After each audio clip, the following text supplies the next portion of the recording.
Selamat siang Bu Lucy dan teman-teman. Kami dari kelompok 8 yang terdiri dari saya sendiri, Meraisa Setira, ada Carmel Verona, Maya Audina, Margareta Aprilia, Revadi Loloang, serta Priscilla Septiani akan mempresentasikan tentang komunikasi etis, komunikasi persuasif, komunikasi lintas angkatan kerja, dan penerapan pada angkatan kerja berbeda, serta contoh-contohnya.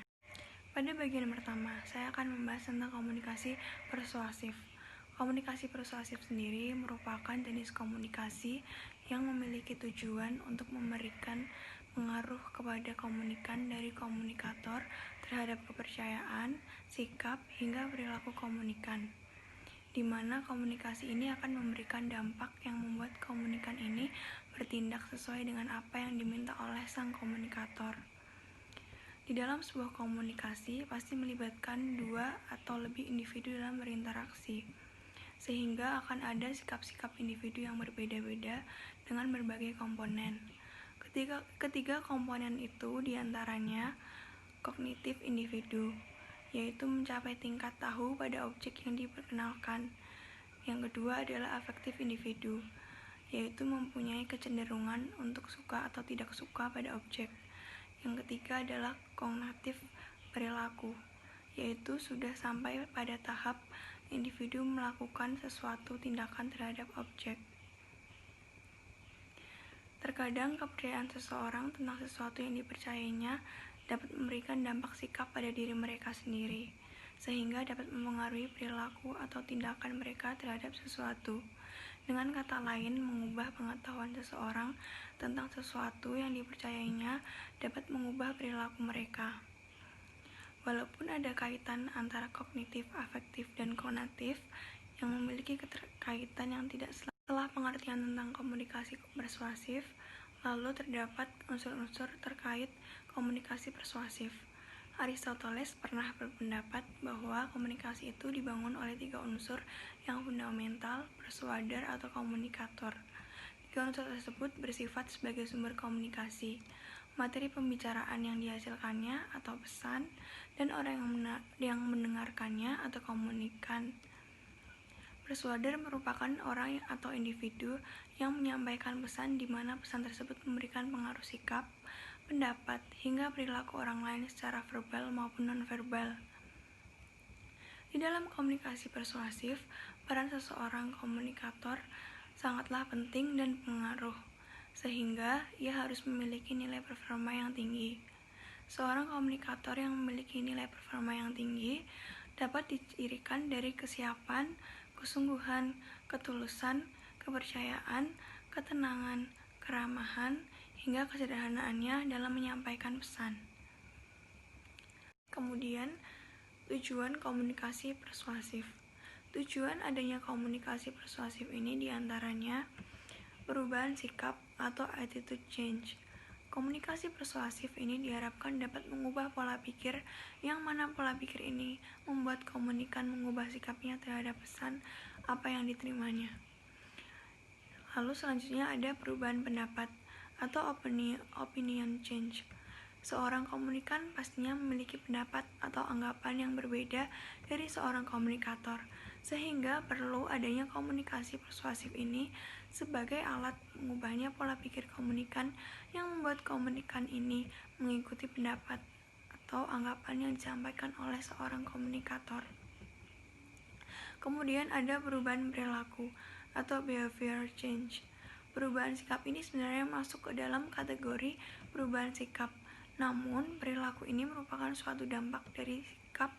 Ketika sikap berubah, maka perilaku pada seorang atau komunikan pun juga ikut berubah, mengikuti pola pikir dari pesan yang ia terima. Kemudian ada perubahan sosial atau social change.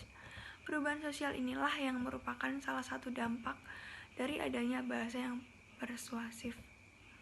Komunikator yang berbahasa persuasif akan membawa perubahan dalam lingkungan, pola pikir, hingga perilaku masyarakat. Hal ini dapat ditemukan pada seorang lurah yang. Lalu berikutnya adalah ruang lingkup komunikasi persuasif. Di dalam komunikasi persuasif terdapat beberapa ruang lingkup yang diantaranya sebagai berikut. Yang pertama adalah komunikator atau sumber pesan atau informasi. Yang kedua adalah content of communication atau pesan yang disampaikan. Pesan yang disampaikan ini bisa berupa yang pertama, motivating appeals atau pesan yang mendorong, membangun, dan memotivasi.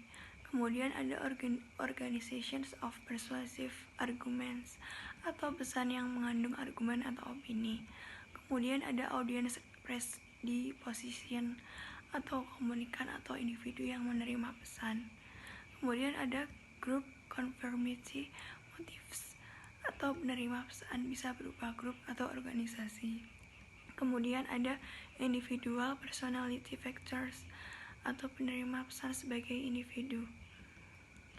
Kemudian yang ketiga adalah media sebagai perantara yang digunakan untuk menyampaikan pesan. Yang keempat adalah respons yang merupakan tanggapan dari seseorang komunikan terhadap pesan yang disampaikan. Yang kelima adalah konteks situasional ruang lingkup. Inilah yang merupakan suasana atau situasi yang ada ketika pesan disampaikan. Kemudian terdapat bentuk-bentuk komunikasi persuasif. Terdapat beberapa bentuk komunikasi persuasif. Selanjutnya, faktor-faktor yang mempengaruhi komunikasi persuasif. Segala sesuatu pasti ada sebab akibatnya. Sama halnya komunikasi persuasif yang memiliki penyebabnya. Penyebabnya ini yang dinamakan sebagai faktor-faktor yang mempengaruhi komunikasi persuasif yang berhasil diterapkan. Pasti memiliki beberapa faktor. Yang pertama adalah seorang komunikator yang mempunyai kredibilitas tinggi merupakan seorang komunikator yang mempunyai pengetahuan tentang apa yang disampaikannya, sehingga pesan akan tersampaikan secara jelas dan teratur. Yang kedua adalah pesan haruslah masuk akal agar dapat diterima oleh seorang komunikan yang sebenarnya belum dipahami sama sekali olehnya. Dan yang ketiga adalah pengaruh lingkungan pun juga dapat mempengaruhi berhasil atau tidaknya kegiatan komunikasi persuasif. Karena pengaruh lingkungan akan memberikan atmosfer yang mana atmosfer tersebut dapat mempengaruhi pola pikir seseorang. Selanjutnya ada teori komunikasi persuasif. Berikut merupakan teori yang akan menyusun detail tentang komunikasi persuasif dan bagaimana agar pola komunikasi ini bisa berjalan dengan lancar. Yang pertama ada teori perubahan sikap. Jenis teori dalam komunikasi persuasif yang pertama adalah teori perubahan sikap. Ini adalah sebuah teori yang menjelaskan tentang perubahan dari sikap seorang individu. Perubahan ini terjadi dari waktu ke waktu. Umumnya perubahan sikap terjadi karena adanya perbedaan sikap individu karena menanggapi rangsangan sesuatu. Yang kedua, teori konsistensi afektif dan kognitif. Teori konsistensi afektif adalah sikap yang cenderung mengacu pada perasaan, emosi, atau nilai dari seseorang. Sedangkan konsistensi kognitif adalah sikap yang cenderung condong mengacu pada pikiran, pengalaman, ataupun pengetahuan. Akan tetapi, jika terjadi pola afektif, maka pola kognitif pun juga akan berubah. Karena kedua aspek tersebut merupakan aspek yang saling berpaut dan berhubungan. Kemudian ada teori belajar. Teori belajar dalam komunikasi persuasif berbicara tentang kegiatan seseorang untuk mengubah perilaku. Kegiatan belajar ini akan selalu dan senantiasa diikuti dengan perubahan, baik secara psikomotorik, kognitif, serta afektif. Adapun contoh perubahan yang terjadi adalah perubahan pada kecakapan, sikap, keterampilan, nilai, dan lainnya. Yang keempat adalah teori penilaian sosial atau yang biasa juga disebut dengan social judgment theory, di mana dipahami sebagai proses psikologis yang mendasari terjadinya perubahan serta penyertaan sikap melalui komunikasi. Dalam teori ini dijelaskan bahwa seseorang mengetahui apa sikapnya dan akan mampu menentukan perubahan. Selain itu, ia juga bisa memutuskan untuk menolak sesuatu atau menerima sesuatu yang pilihan tersebut akan berdampak pada penilaian sosial dirinya. Kemudian ada teori persepsi. Teori persepsi dalam komunikasi persuasif berbicara tentang keinginan seseorang untuk membentuk sesuatu. Keinginan inilah yang akhirnya membentuk sebuah persepsi. Dan dengan adanya persepsi, maka akan timbul sebuah usaha dari seseorang agar keinginannya tercapai. Kemudian teori keseimbangan. Teori keseimbangan di dalam komunikasi persuasif adalah teori yang mengungkapkan tentang ketertarikan seseorang pada hal berdasarkan kesamaan sikap. Kesamaan sikap ini biasanya terbentuk saat ia dan orang lain menanggapi sesuatu dengan tujuan tertentu. Kemudian ada teori fungsional. Teori fungsional dalam pembahasan komunikasi persuasif adalah sebuah teori yang mempelajari tentang perubahan sikap seseorang yang dilandasi dengan kebutuhannya. Sikap ini memiliki fungsi untuk memberikan ekspresi nilai yang ia anut. Misalnya, jika seseorang ingin dianggap toleran, maka ia akan bersikap baik. Kemudian ada teori distorsi kognitif. Teori distorsi kognitif adalah teori yang membahas tentang pikiran seseorang. Dalam teori ini dijelaskan bahwa seseorang yang memiliki gangguan psikologis tertentu maka akan menyebabkan dirinya berpikiran berlebihan. Tidak hanya itu, gangguan tadi akan membuatnya menjadi tidak rasional dalam menanggapi suatu stimulus. Kemudian ada contoh-contoh komunikasi persuasif. Yang pertama, pada iklan lowongan kerja, kita dapat membubuhkan apa saja keuntungan-keuntungan atau fasilitas yang didapatkan oleh pekerja saat bekerja dengan kita. Contohnya, Dirgahayu Indonesia sebagai perusahaan kain tenun terbesar memberi kesempatan kepada seluruh mahasiswa yang baru lulus atau fresh graduate untuk menjadi bagian dari perusahaan kami. Posisi yang dibutuhkan adalah administrasi, general affair, accounting, dan juga manajemen trainer. Fasilitas yang akan didapat berupa tunjangan kesehatan, tunjangan hari tua, dan insentif. Nah, kemudian yang kedua ada iklan produk. Contohnya seperti kami PT Telekom Indonesia memberikan penawaran menarik untuk produk seperti televisi, handphone, AC, dan juga mesin cuci yang bermerek merah merona. Akan diskon sebesar 45% dengan garansi 2 tahun. Penawaran ini akan berlaku sampai 31 Januari 2021. Kemudian, pada iklan masyarakat, misalnya ajakan agar para ibu mau membawa anak-anaknya untuk imunisasi difteri. Contohnya, ayo bunda lindungi buah hati kita dari penyakit difteri dengan cara suntik imunisasi difteri. Sayangi buah hati kita karena mencegah lebih baik daripada mengobati. Komunikasi bisnis yang etis adalah komunikasi bisnis yang mengikuti aturan dan norma yang ada, baik utilitarian, keutamaan, deontologis, maupun yang berhubungan dengan hak dan keadilan.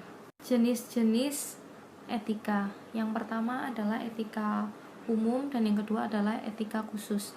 Etika khusus itu membahas mengenai kondisi dasar dan umum tindakan manusia secara etis. Standar bertindak secara etis kemudian dijadikan acuan untuk manusia dalam bertindak dan berperilaku. Etika umum telah diterapkan sebagai tolak ukur secara umum dalam menilai baik atau buruk, benar atau salah pada suatu tindakan. Beberapa standar yang termasuk dalam etika umum yaitu adat istiadat yang berlaku, norma masyarakat, dan norma agama. Yang kedua, etika khusus. Etika khusus adalah etika yang mencakup prinsip-prinsip pada bagian kehidupan tertentu. Etika khusus ini erat kaitannya dengan peran atau profesi dalam masyarakat. Misalnya, etika khusus seorang anak, etika khusus seorang pelajar, etika khusus seorang dokter, dan etika khusus jurnalis. Etika khusus masih dibagi menjadi dua. Yang pertama etika individual dan etika sosial. Etika individual itu mencakup standar pada acuan dan sikap manusia terhadap dirinya sendiri. Misalnya seorang manusia yang paham bagaimana menghargai dirinya sendiri dengan tidak melakukan hal-hal yang merugikan dirinya, seperti memakai narkoba dan bunuh diri. Yang kedua, etika individual, etika khusus yang mencakup standar acuan sikap manusia terhadap orang lain dan lingkungan. 4 aliran etika. Yang pertama, etika teleologi, mengukur baik buruknya suatu tindakan berdasarkan tujuan yang mau dicapai dengan tindakan itu atau berdasarkan akibat yang ditimbulkan oleh tindakan itu. 2 aliran teleologi yaitu egoisme etis dan utilitarianisme. Yang kedua, deontologi. Etika deontologi ini menekankan kewajiban manusia untuk bertindak secara baik, boleh mencuri, berbohong kepada orang lain melalui ucapan dan perbuatan. Yang ketiga, teori hak. Teori hak adalah pendekatan yang paling banyak dipakai untuk mengevaluasi baik buruknya suatu tindakan dan perilaku. Contohnya, hak seseorang untuk menganut agama yang ia pilih. Yang keempat, teori keutamaan adalah disposisi watak yang diperoleh seseorang dan memungkinkan dia untuk berperilaku baik secara moral. Contohnya, kebijaksanaan. Misalnya merupakan suatu keutamaan yang membuat seseorang mengambil keputusan yang tepat dalam setiap situasi. Keadilan adalah keutamaan lain yang membuat seseorang selalu memberikan kepada sesama apa yang menjadi haknya. Suka bekerja keras adalah keutamaan yang membuat seseorang mengatasi kecenderungan spontan untuk bermalas-malasan. Etika dalam komunikasi. Yang pertama, komunikasi tatap muka. Komunikasi tatap muka sering kita lakukan dalam kehidupan sehari-hari. Berikut adalah beberapa hal yang harus diperhatikan ketika kita berkomunikasi secara langsung. Yang pertama, tatap mata lawan bicara kita. Hal ini sangat penting dilakukan. Jangan sampai kita malah menatap ke arah lain yang membuat lawan bicara kita terganggu atau merasa tidak diperhatikan. Bicaralah dengan suara yang stabil, tidak terlalu pelan dan tidak terlalu tinggi, karena keduanya bisa membuat orang salah mengerti dan tidak mengerti apa yang kita bicarakan. Selain itu, bicaralah dengan kecepatan normal supaya orang dapat memahami apa yang kita bicarakan. Yang ketiga, lontarkan pertanyaan. Dengarkanlah dengan baik apa yang dikatakan lawan bicara dan sahutilah dengan melontarkan pertanyaan atau pernyataan. Komunikasi lewat media. Berikut hal-hal yang harus diperhatikan. Pertama, perhatikan gaya tulisan dan tanda baca. Karena komunikasi lewat media kebanyakan menggunakan tulisan, kita harus lebih berhati-hati dengan gaya penulisan kita. Selain itu, tanda baca juga penting. Misalnya, kita harus meminimalisir penggunaan tanda seru dan huruf besar semua, karena cenderung membuat orang berpikir bahwa kita sedang marah. Yang kedua, pikirkan apa yang ingin kita tulis. Komunikasi lewat media memungkinkan kita untuk berpikir sedikit lebih lama mengenai apa yang akan kita komunikasikan. Gunakan kesempatan itu untuk menyortir kalimat yang tidak patut agar lebih baik lagi. Tidak perlu terburu-buru, orang juga tahu kalau kita sedang mengetik dan membutuhkan waktu yang lebih lama daripada kita berbicara secara langsung. Tetapi jangan juga terlalu lama membiarkan pesan, karena itu akan membuat orang bertanya-tanya dan salah paham. Jika kita berkomunikasi melalui telepon, kita harus mengatur intonasi, karena mimik wajah kita tidak dapat terlihat, sehingga kita perlu mengatur intonasi suara kita ketika sedang menelepon. Berikut beberapa teknik dalam komunikasi. Yang pertama, berbicaralah dengan jelas. Yang kedua, perhatikan lawan bicara kita. Yang ketiga, mendengarkan dengan baik. Yang keempat, perhatikan komunikasi nonverbal, misalnya mimik wajah, gestur. Dan yang keempat, konfirmasi jika kurang jelas. Konfirmasi ini juga berguna untuk menghindari kesalahpahaman.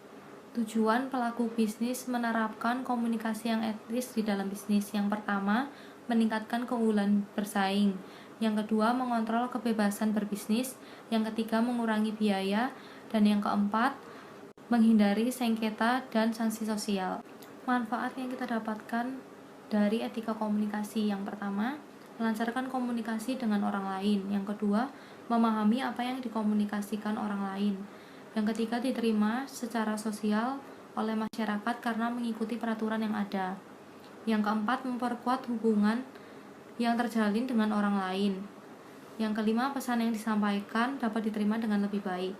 Yang keenam, dihargai orang lain karena kita juga menghargai orang lain. Yang ketujuh, tidak bertindak sembarangan dan seenaknya dalam berkomunikasi.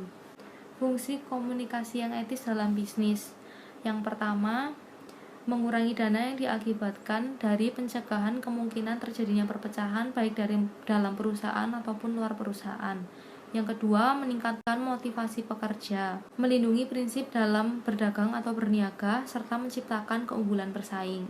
Secara umum, suatu tindakan perusahaan yang kurang etis membuat konsumen menjadi terpancing dan akhirnya muncullah tindakan pembalasan seperti larangan beredarnya sebuah produk, gerakan pemboikotan dan sejenisnya, maka terjadilah penurunan nilai perusahaan. Hal ini tentu berbeda dengan suatu perusahaan yang menghargai adanya etika bisnis, pasti akan mendapatkan peringkat kepuasan yang lebih tinggi. Prinsip etika berkomunikasi. Yang pertama, kejujuran ketika berkomunikasi dan bersikap. Hal ini merupakan poin penting dalam menjalankan bisnis dan membangun kepercayaan. Seorang pembisnis harus jujur dalam segala hal, mulai dari memberikan informasi sampai menganalisis kekurangan perusahaan. Yang kedua, integritas. Seorang yang memimpin perusahaan dipercaya karena memiliki integritas. Yang ketiga, memenuhi janji serta komitmen yang pernah dibuat. Loyalitas juga dapat terlihat dari keseriusan Anda mengembangkan bisnis yang dijalani. Berikut merupakan penerapan etika berkomunikasi dalam bisnis. Yang pertama, pengendalian diri. Yang kedua, pengembangan tanggung jawab sosial. Yang ketiga, mempertahankan jati diri dan tidak mudah terombang-ambing oleh pesatnya teknologi informasi. Yang keempat, menciptakan persaingan yang sehat. Yang kelima, menerapkan konsep pembangunan berkelanjutan. Yang keenam, mampu menyatakan yang benar itu benar. 7. Menumbuhkan sikap saling percaya antara golongan pengusaha kuat dan golongan pengusaha ke bawah. Ke-8, konsekuen dan konsisten dengan aturan main yang telah disepakati bersama.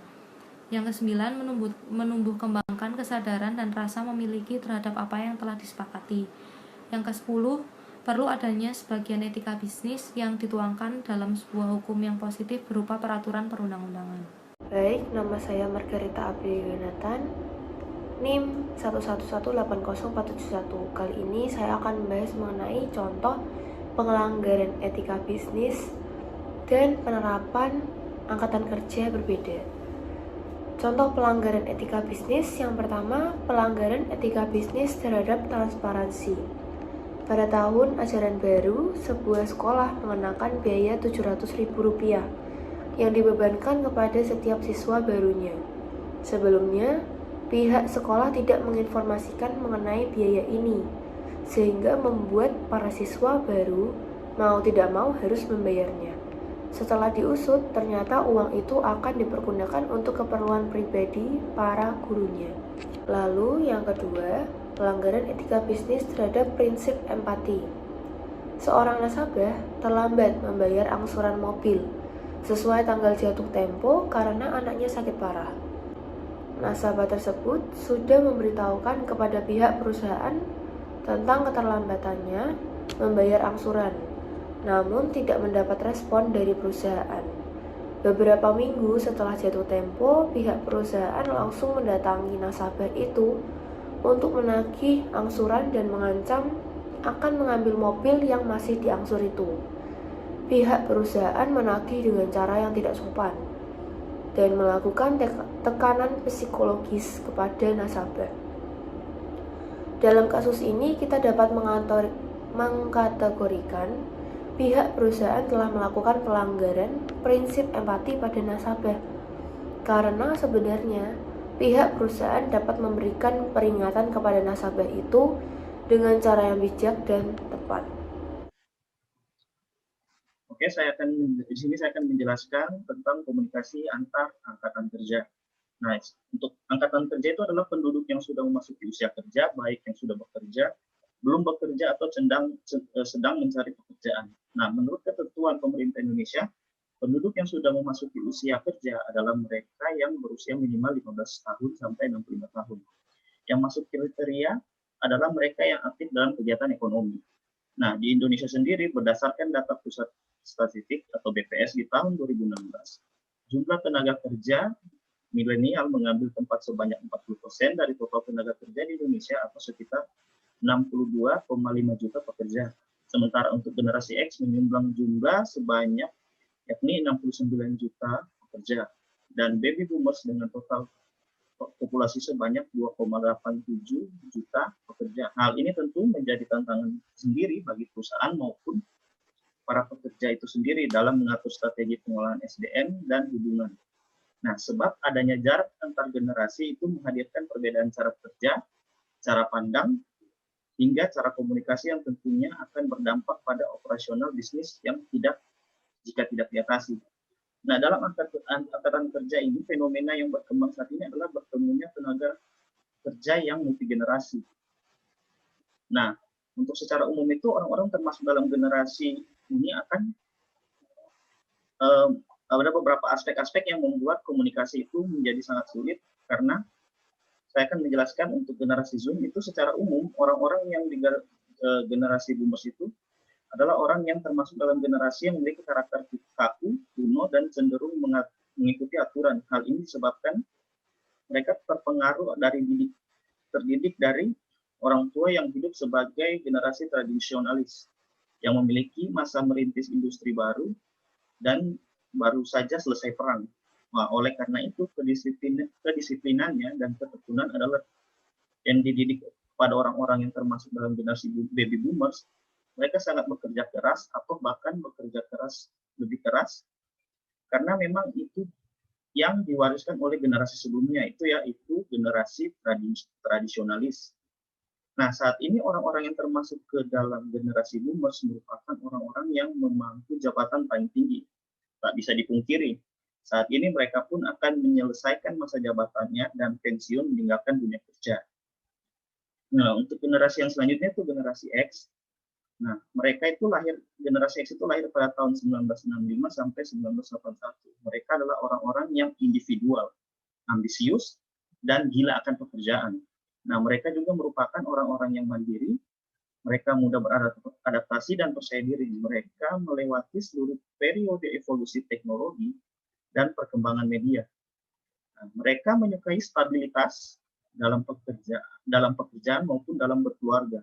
Mereka adalah orang-orang yang aktif secara fisik dan mental. Mereka tidak terlalu tergantung pada ponsel cerdas seperti generasi setelahnya, yaitu Y atau yang disebut milenial. Nah, untuk karakter milenial itu mereka adalah orang-orang yang lahir pada tahun sekitar 1982 sampai 1996. Nah, mereka adalah generasi yang hidup pada zaman peralihan dari dunia analog ke dunia digital. Teknologi adalah bagian kehidupan mereka. Krisis ekonomi dunia mengharuskan mereka untuk melatih diri lebih baik dalam mendapatkan pekerjaan, karena persaingan semakin meningkat, namun generasi milenial dicap sebagai generasi yang malas, narsis, dan manja.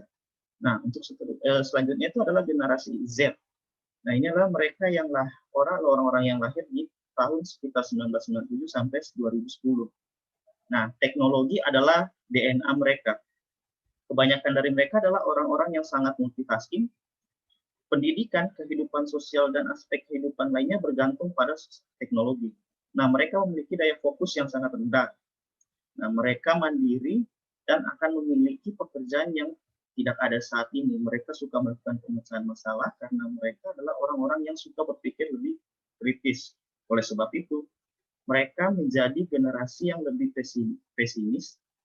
Pada akhirnya mereka memikirkan diri mereka sendiri. Nah, masalah yang muncul dari aspek-aspek setiap generasi itu adalah banyaknya perusahaan yang mulai berantakan dalam mengatur sumber daya manusia, turnover karyawan semakin tinggi, pencurian data dan alih generasi sudah semakin sulit. Nah, model kepemimpinan tidak lagi mengacu kepada moral integritas dan loyalitas serta kejujuran. Semua diabaikan demi pembenaran diri sendiri dalam menyikapi sebuah kesalahan yang terjadi dari salah satu atau dua generasi.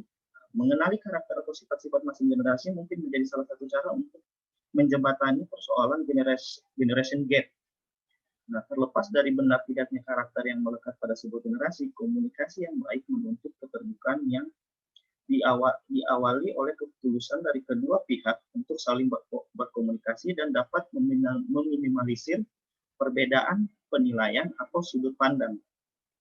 Nah, perubahan ini tidak dapat kita hindari karena perubahan adalah sebuah keniscayaan, terlebih perubahan dalam hal generasi di perusahaan akan membawa dampak pada pergeseran kebiasaan atau perubahan kebudayaan. Hampir semua perusahaan sedang mengalami perubahan tersebut. Adanya kebijakan yang berkaitan dengan nilai atau budaya perusahaan dan emotional passion setiap karyawan yang baik dapat membuat perubahan ini menjadi lebih indah dan bermakna. Nah, untuk hal-hal apa saja yang dapat dilakukan untuk bisa menjembatani gap antar generasi akan dijelaskan oleh teman saya. Terima kasih. Perkenalkan, saya Maya Audina, NIM 1180450. Ini akan melanjutkan tentang hal-hal apa yang dapat dilakukan untuk menjembatani gap antar generasi di lingkungan kerja. Yang pertama, lihatlah diri untuk melakukan deep listening. Nah, ini berfungsi dengan opini yang sangat dapat menjadi bumerang tersendiri ketika kita berada di lingkungan kerja, sehingga perlu dimiliki terutama saat kritis. Jangan berpura-pura mendengarkan sambil menyiapkan bantahan yang akan diberikan, namun dengarkan opini orang lain dengan seksama. Hal ini dapat dilihat dari sudut pandang mereka. Ini adalah cara terbaik yang dapat dilakukan dengan dilakukannya deep listening. Yang kedua adalah ajukan pertanyaan yang berorientasi pada solusi. Sebuah pertanyaan yang berorientasi pada penyelesaian masalah, ini akan mengarahkan percakapan pada penyelarasan untuk mengungkapkan masalah yang mungkin diabaikan. Misalnya, anggota tim milenial sedang meributkan keuntungan dari jadwal kerja yang fleksibel karena itu sangat cocok dengan gaya hidup mereka. Dan jadwal kerja yang fleksibel juga tidak dapat menghambat produktivitas mereka. Seorang manajer mungkin akan bertanya cara para milenial memastikan bahwa jadwal kerja mereka fleksibel dan tetap membuat mereka dapat berkolaborasi dan bekerja sama dengan anggota tim yang lain. Ini merupakan bentuk pertanyaan yang mengarah pada tantangan yang perlu diatasi.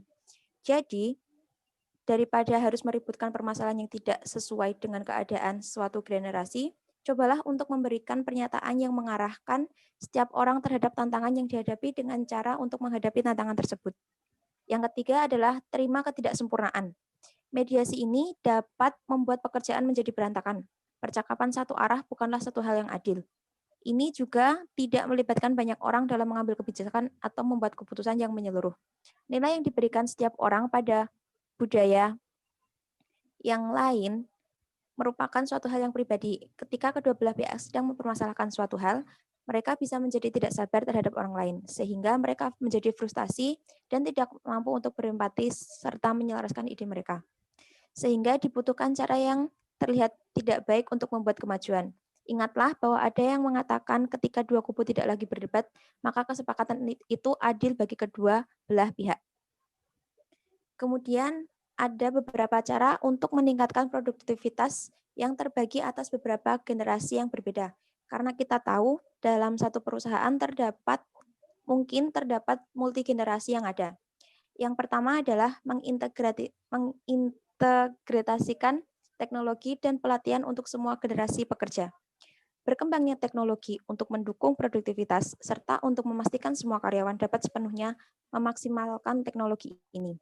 Perusahaan harus menawarkan sesi pelatihan yang menarik bagi semua gaya belajar, sehingga pelaksanaan training secara aktif, khusus e-learning, dan berbagai program monitoring peer-to-peer. Kemudian yang kedua adalah mempromosikan fleksibilitas. Mempromosikan gaya kerja yang berbeda akan memungkinkan perusahaan mendapatkan hasil maksimal dari semua karyawan. Tidak peduli di mana dan bagaimana mereka bekerja, memperkenalkan fleksibilitas dalam teknologi dan kondisi kerja juga akan memungkinkan perusahaan menciptakan tenaga kerja inklusif dan produktif serta progresif. Yang ketiga adalah ruang kerja digital. Dengan adanya fleksibilitas kerja yang tinggi, maka keamanan juga harus diperhatikan secara teliti. Untuk itu, perusahaan harus memperhatikan karyawan mereka dalam mengakses dokumen secara aman. Terlebih pula, akses data dan jaringan perusahaan mereka dengan mudah, namun dengan tingkat keamanan yang lebih baik. Pekerja dari setiap generasi tentunya memiliki pendekatan tersendiri dalam mencari solusi yang terkandung dan timbul sebagai akibat upaya perusahaan dalam mempermudah akses digital mereka. Yang keempat adalah memperkuat komunikasi. Dalam memahami perbedaan cara bekerja di setiap generasi, karyawan dalam kaitannya dengan kemajuan teknologi digital akan dapat membantu mereka secara lebih baik dalam membangun komunikasi dan rasa saling percaya di antara anggota tim. Dengan mengadakan training bersama secara berkala dan tim, maka akan dapat mendorong tingkat dialog yang lebih besar dan mengeliminasi stereotip yang lama tentang problem generation gap. Kemudian yang kelima atau yang terakhir adalah mengoptimalisasikan lingkungan kerja. Dalam memfokuskan pada pekerjaan yang terjadi dan beradaptasi dengan segala kemungkinan yang ada di setiap generasi dalam perusahaan. Bisnis yang mempertimbangkan area kerja digital dapat diarahkan untuk mendorong produktivitas, terlepas dari pertimbangan lokasi, perangkat, atau jaringan, dan mengoptimalisasikan tampilan fisik di lingkungan kerja tentunya juga akan mampu meningkatkan optimalisasi kinerja mereka.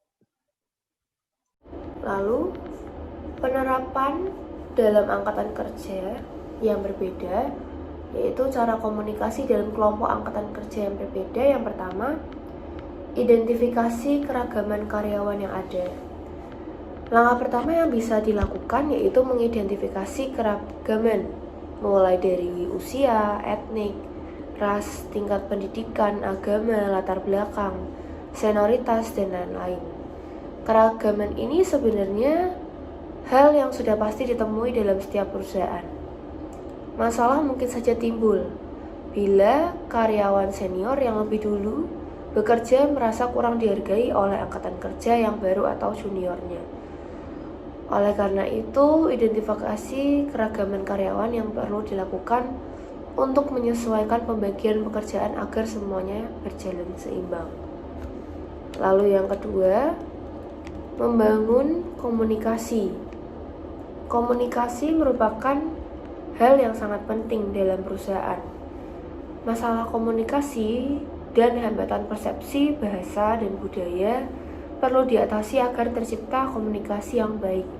Bila komunikasi di lingkungan kerja berjalan baik, maka pemimpin dapat dengan mudah menyampaikan instruksi, informasi, dan melakukan evaluasi hasil kerja karyawan.